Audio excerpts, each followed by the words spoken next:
Hello everybody and welcome back to a brand new episode of the NASCAR Heat 5 career mode. I hope you're all having a great day. Today we go to race number 2 of the Pocono doubleheader. Now as we're going to start things off with another silly season announcement. Aric Almirola will be returning to Richard Petty Motorsports next season in the 43 car. As Kyle Larson, he confirmed to Richard Petty Motorsports that he will not be back next season. He will be going elsewhere now, as you will hear about his plans relatively soon as well. But Almirola reuniting with the RPM number 43 car. So we're going to see what he can do, as we've seen a lot of improvements in that team this season with Larson driving that car. So it's going to be interesting to see what Almirola can now do in an improved 43 car for the next season of the career mode. But we jump into things for now, like I said, race number 2 of the Pocono doubleheader now. So we come through into qualifying where we get going. The goal was to hit a 54.260. So we come through to start our qualifying attempt on this clear day here in Pocono now as we dive down toward turn 1. In the first doubleheader race,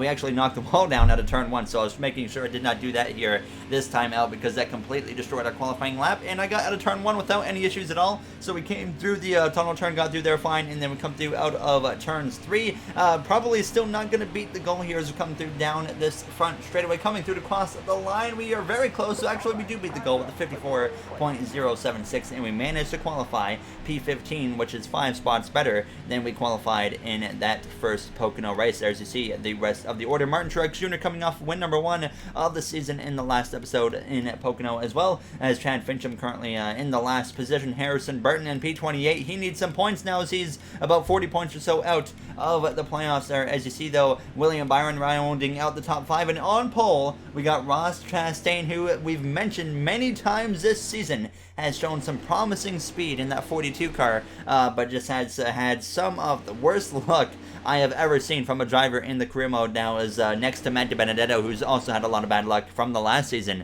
in the career mode. So we'll see what Chastain can do today. He is in a must-win situation if he wants to get into the playoffs, so it'll be interesting to see what he'll be willing to put on the line here today. Now, as you see the stories of the race, Ryan Preece starting at the back after failing optical scanning station multiple times, as Ryan Newman will join him back there as well after he had to get an engine changed after qualifying. Now, as we're going to get ready to go green for the Pocono 350 for the final race of the Pocono doubleheader now. As we see, we got the Reese's paint scheme on the car for today, side by side with Joey Logano, as we are underway for the Pocono 350 now. The final race of the Pocono doubleheader is officially underway, side by side, like I mentioned, with Logano, a driver that we had quite the run-in with in the last episode. As I mentioned, that rivalry it almost seems to be brewing, as definitely could be a realistic thing going into the future of towards the end of this regular season, as myself and Logano just have been having consistent run-ins lately here in the career mode, and we have not had a rival yet in the NASCAR Heat 5 career mode in general. But if we keep up at it with Logano, there is definitely, like I said, a rivalry brewing here between us two now as we go down towards this tunnel turn. So Denny Hamlin has already taken the lead from Ross Chastain, who's fallen down to 3rd place.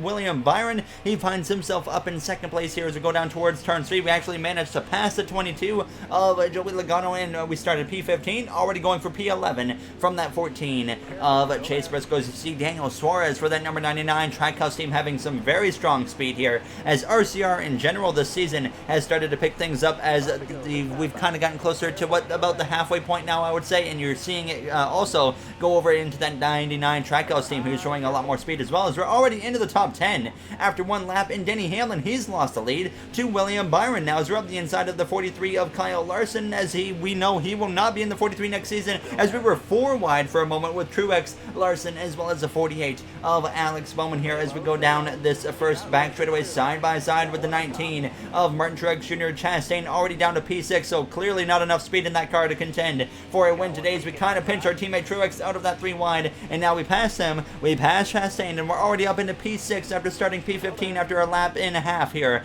As we also get up the inside of the 9 of Chase Elliott and the 3 of Austin Dillon, as we easily clear the 9 of Elliott now. So we're already in the top 5, so a great start for us here in Pocono now, as we're going to get up to P4, passing that RCR driver, and now we try to run down the 4 of Kevin Harvick, but you can clearly see behind me, Truex has a lot of speed. Well, we would run down the 4 of Harvick without really any issue at all, so I get to the back of him, and now a slice to the inside down this first back straightaway towards the tunnel turn. William Byron still finds himself leading, as he's actually driven away from from second place of Denny Hamlin, but through the tunnel turn, we're going to carry the momentum to clear now the 4 of Harvick and try to run down our teammate of Denny Hamlin, who runs in P2, as we got our other teammate of Truex just behind us there in P4. And sure enough, we came through to the front straightaway on the end of lap 3. He had run me down no problem at all, and I decided, you know what, instead of fighting Truex, I'm just going to let him take the momentum to the inside and let him pass us, because it was pretty evident that I didn't have as much speed as I had hoped in the car to run down his second place of Hamlin. So I kind of assumed that Truex was faster, so I decided to let him go and now get up to the back of him here on the exit of turn 1 and try to push him now to the back of Hamlin if I can, but we would actually lose contact with Truex because we come through out of turn 3 on lap 4. I get sideways there and now give up a position to Keselowski as we drift down into the 5th spot with 2 laps to go now. In stage 1 as Erik Jones is moving his way through the field relatively quickly. Hamlin drifts down all the way to P4 before the end of lap 5, so you can see that he is lacking speed, just kind of like I am now as this run continues on, but it looks like we're faster than the 11 of Hamlin at this point because we now get to the inside of him into the tunnel turn, and we should be able to pass him now on the exit of that tunnel turn. And sure enough, we clear him as Byron, though, has a huge lead over the field at this point as we come through out of turn 3. We get a little bit loose again, opening the door now for the 88 of Erik Jones as William Byron leads the way to the final lap of stage 1 as we're going to be side by side with the Hendrick Motorsports driver of Jones, who has confirmed he will be in the McLaren team next season for the career mode here as we dive down into turn 1. So Jones hasn't had the most luck lately here in the career mode of holding on to a ride, and obviously now as we actually get sideways out of turn 1, making a huge save as we nearly went into the inside wall and crashed again like we did in the first Pocono race. That caught me way off guard, but fortunately we hang on to it and hold on to P5 as we go down into the tunnel turn. Chase Elliott in P6 running me down very quickly. All of the Hendrick cars showing some serious speed here today in the second Pocono race now, as there you see Jones side by side with Keselowski putting the pressure as well on the back of Martin Truex Jr. as we come through turns 3 for the final time in stage 1 as we're sideways again. You can see the wheel getting worked quite hard as we come through out of turn 3. Logano up to the position behind us now as William Byron wins stage 1. Very easy stage win for him as we come through to cross the line in the 5th position for the first stage. So definitely a solid stage 1 effort for us. Definitely cannot complain about that now as we pick up 6 points, but we will come into the pit lane here for 2 cans of fuel as well as 4 tires. Hamlin dropped all the way down to P8 after leading the first and opening lap of this race, as you see me making some adjustments on the car to try and tighten it up again. We're loose again on the long run, guys, but it doesn't feel quite as bad as the last race. There you heard the radio transmission between myself and the team now as we gain 1 spot on the pit lane now as stage 2 is underway here in Pocono. Martin Truex Jr. actually beat William Byron off of the pit lane, so he restarts in P1 as we're going to try to get to the back of that 24. So right now it's JGR and Hendrick Motorsports making up the top 4. Then we got Penske 5th and 6th right behind us. Logano now as we come through the center of turns 1. This is always kind of my weak point on the restarts, is turn 1 on that outside.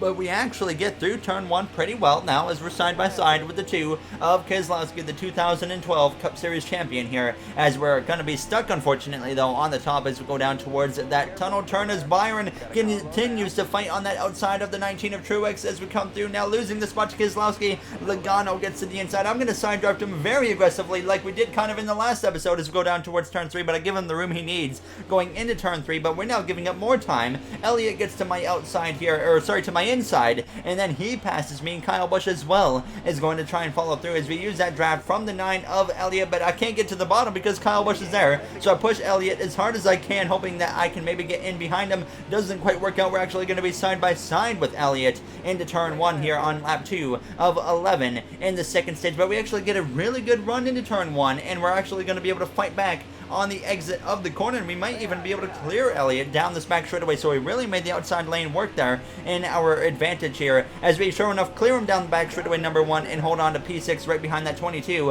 of Logano as Byron now fades down into P4. We know there is a lot of speed in that 24 car, but not showing it right now as we get to the inside of the 24 of Byron. I could have forced it 3 wide right there, but I decided to play a little bit careful there behind the 22 of Logano, and then sure enough we would continue up the inside of Byron. Logano past Truex, and now we try to get to the back of the 19 as we try to also clear that 24 of William Byron.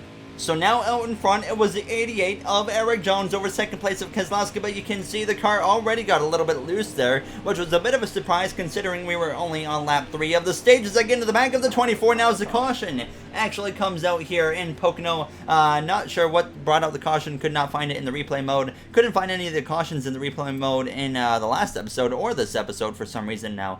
But we will be staying out here for the restart, so no pit stop necessary, so we will get ready to go back into the action from P6's Aric Jones. Will lead the field back to the green flag. Jones has shown a lot of speed lately. He had a chance to win a few races ago. Kind of gave it away on the pit stop cycle at Chicagoland, and obviously we were able to win that race. Very lucky win that was. Now as we are back underway, though, here in the Pocono 350, there you see Keselowski and Logano second and third. Then we got Truex in fourth. Byron rounds out that top 5, but we would love to get up in the mix and maybe lead some laps here today in Pocono. As I mentioned earlier, all of the Hendrick cars showing quite significant speed here today, as we've had 2 Hendrick cars lead. That was Byron as well as the now 88 of Aric Jones, and then we got Bowman just behind us in the 48, Chase Elliott there in the 9 here as we go down side by side with Kyle Busch towards that tunnel turn, and I decide, you know what, we're just going to fade in behind Kyle Busch to get down to that bottom lane there as Bowman actually nearly gets into the back of me. Here is their side by side in front of us. We get to the back of Truex, get to the inside of him, and try to take over P6 now, as he's clearly not got as much speed as he did in that first Pocono race, in which he won now, as Kyle Busch, he gets up the inside of William Byron here as we're side by side with Truex on the exit of the corner, no, almost making contact now, but I did not quite have enough speed to clear him, so we continue this battle with our teammate at Truex now as we are side by side again on the exit of the tunnel turn here on lap 7 as we go down toward turns 3, and you can see the gap building to the cars in front of us because myself and Truex are so caught up in running against each other and battling now as he continues to actually battle on the exit of turn 3. Now that opens the door for Alex Bowman to get up my inside now, and we might surrender now the 7th position to the 48 car with 4 laps to go on the stage. So not the ideal second stage I had in mind. I thought we had more speed in the car now as we try to use that draft to get clear, but now actually as we go into turn 1, I saw some smoke come from behind the 19 car. He looks all right now through the center of turns 1 and 2, but now sure enough, the 19 car stalls heavily. He is blown in engine. Last episode's winner is now going to be out here in the Pocono race now, so very unfortunate for him as we saw an engine failure from actually Kurt Busch in the last episode when he was battling Truex for the win, and then we came through to lap 9, no caution had come out, and now Benedetto, he had actually gotten on my inside, driven right on past me. So drift down now to P7 as Ryan Newman gets into the mix, and on the exit of turn 3, I'm chasing the car up the track. Newman gets to my inside and he passes us, so we drift now down into the 8th position with 2 laps to go here in stage 2. So we came through now approaching the final lap of the stage. Newman runs down to Benedetto and passes him for P6, so Newman having a very solid run, but you can see the car is just struggling at this point. I'm hanging on, just trying to bring it home to the green-white checker to end stage 2 here as we start this final lap. So we came through out of the tunnel turn. Surprisingly, we keep the 21 within range to potentially make a move into turn 3 as we have the draft on the exit of the tunnel turn up the inside now to Benedetto. As we dive into turn 3, I send it in deep there, trying to clear him and slide up in front of him, but he pulls the crossover on us, and Benedetto drives right on by us on the exit of turn 3. So unfortunately, that move there was aggressive, didn't work out, so we're going to come through to cross the line behind that 21 of Matt Benedetto and settle for the 8th position there, as it's going to be Alex Bowman as well as Chase Elliott rounding out the top 10 here. So 3 points for us there. Not the stage I was hoping for. Like I said, I thought we had more speed in the car, but we're not the only one that kind of was lacking speed that we thought we had. Denny Hamlin, he's outside of the top 10 now, so very disappointing for him as we welcome into the pit lane for 2 cans of fuel as well as 4 tires. As I make some more minor adjustments on the car, put the wedge to 50.3, and then the tire pressure's down even more because we're just lacking that grip on the long run that I really need. Just loose on the long run, guys. I just don't get it. It was just like race 1, but it's not as bad as race 1, but it's still enough to just make it really tough. There you heard the radio transmission there as we actually gain 1 position on the pit lane. Aric Jones, who won stage 2, loses a spot, and that can be very crucial. Track position is very important at a track like Pocono as we are underway for the start of the 3rd and final stage. 12 laps remaining here in Pocono as we now see Brad Keselowski leading the way now as he's trying to pick up another win this season. One of the few multi-time winners this season of the career mode, including myself as well as a driver like Denny Hamlin here has come through at the center of turns 1 side by side, but Newman is again to the back of the 22 of Logano and into the side of the 24 of William Byron. Kind of a checkup right there that kind of caught me off guard, and Logano ended up paying the price for it, but it didn't really affect him now as he gets back going without any single issue at all as we go down into that tunnel turn, trying my best to clear William Byron there, but he actually gets a really good tunnel turn. Now as there's contact again between myself as well as Byron, we've got to be really careful around a driver like him who's trying to hold on to a playoff position as we go into turn 3, clearing them though as we find ourselves back inside the top 5 now as Keselowski leads over second place of Kyle Busch. Jones drifts down to P4, who battles side by side with the 22 of Joey Logano with 11 laps to go here. As you see behind us, we got that 24 of William Byron who's trying to stay with us now as we go down towards turns 1. Bowman side by side with Newman, and then behind Bowman we got the 12 of Ryan Blaney now as they're still side by side in front of us now, as sure enough though Logano does clear the 88 of Erik Jones on the exit of turn 1 as we're going to pick up that draft and have a chance to get right to the back of the 88 of Jones here. Maybe try and give him some help. I didn't really think I could make a successful move into the tunnel turn, so I decided to just kind of stick with him instead and actually push him to the outside of the 22, but he settles in just a little bit behind him here as we come through. Now a chance to maybe look to the inside, but I decided to push him again right to the side by side of the 22 of Logano into turn 3, but Logano should clear him on the exit of the corner. Yes, he does, so Keselowski continues to lead as we come through to just 10 laps to go here in the Pocono 350 for the final race of the Pocono doubleheader. So we came through now on lap 26. So Jones, he had gone to the inside of Logano finally, and he was going to easily pass him, but the caution comes out as that happens, and this is going to force a late race restart on us. It will be less than 10 laps to go now. As you see, we are P5, nobody coming into the pit lane. So Truex actually did not DNF from the race from that blown engine, surprisingly, so he's still in this thing, as Noah Gragson though has DNF'd. He's down in P40, 14 laps down, as we're going to get ready to go green for what could be the final restart of this race here in the Pocono doubleheader.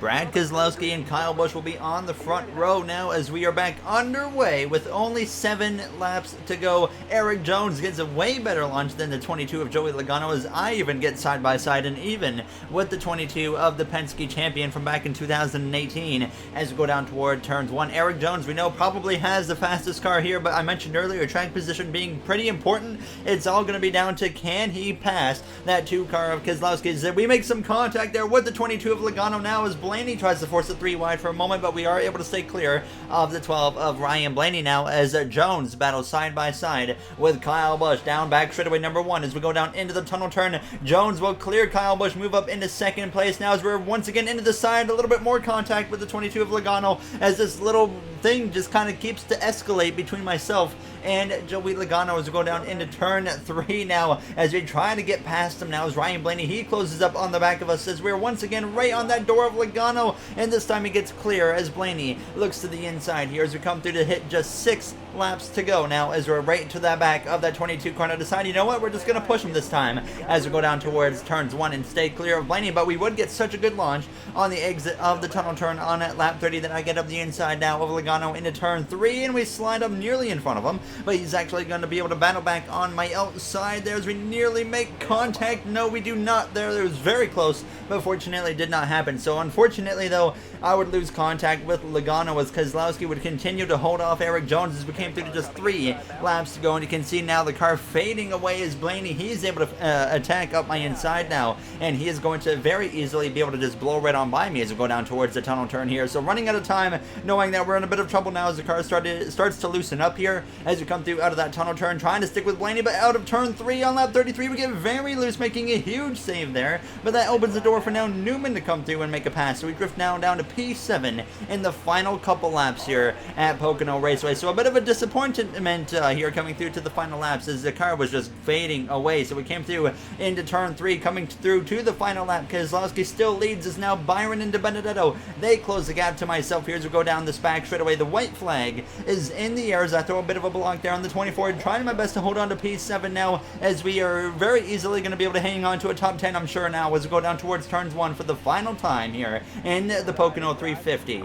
Keselowski trying to hold off the 88 of Erik Jones as they exit turn 1. to Benedetto and Byron side by side right behind us here as I just trying to block both lanes really here as we go down back straightaway number 1 now. But I decide, you know what, we can kind of let Byron up the inside here and hopefully we will get enough of a launch on the exit of the tunnel turn. I try to push him down a little bit now to just kind of impact his entrance into the tunnel turn, and I noticed it wasn't going to work. So I let him go and we try to cross him over now on the exit of the tunnel turn here for the final time in the Pocono 350 in the Pocono double header as we go down into turn 3 for the final time, trying to beat Byron as we get a little bit sideways there. You see me working on the wheel now as we're sideways on the exit of 3 and he passes us. De Benedetto comes through as well, and now we come through to cross the line behind the 21 of De Benedetto, and we will finish in the 9th position here in Pocono to round out the Pocono doubleheader. So Keselowski picks up the victory. Erik Jones comes up runner-up there in P2 as you see the rest of the finishing order on your screen. Hamlin all the way down in P19, the rookie of Chase Briscoe, who's been great so far this season, down in P20,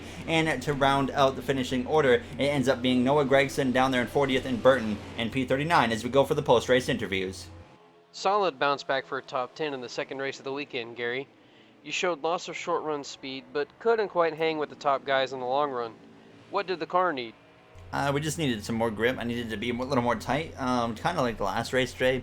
It was loose on the long run, and it wasn't as loose as it was in race number 1, but it was still, I guess you could say, frustratingly loose.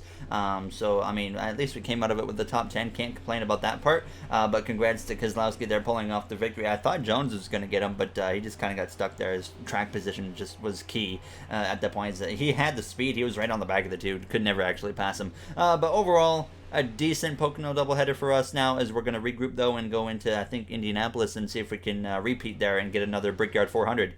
Alright, there was the post-race interview between myself as well as Jay Cook. As always, if you guys enjoyed this episode, you do know what to do. In the next one, we're going to the Brickyard 400 at Indianapolis Motor Speedway, and that is the track where we got our first career win in the Cup Series last season in our rookie season. So I'm confident maybe somehow we could pick up win number 5 on the season, which would be really nice to do. Now, as you see the playoff grid, Custer, the last car in, over 1 point over William and Byron, 6 points above Larson, Busher, Austin Dillon, Aric Almirola, the 3 other drivers there behind them. Now, as you see the rest of that, there you see Bubba Wallace, Daniel Suarez, Chastain, all that down there. But that will do it for the episode here of the NASCAR Heat 5 Career Mode. I'd like to thank you all for taking the time of your day to watch, and I'll see you guys in the next one. Have a great day, everybody.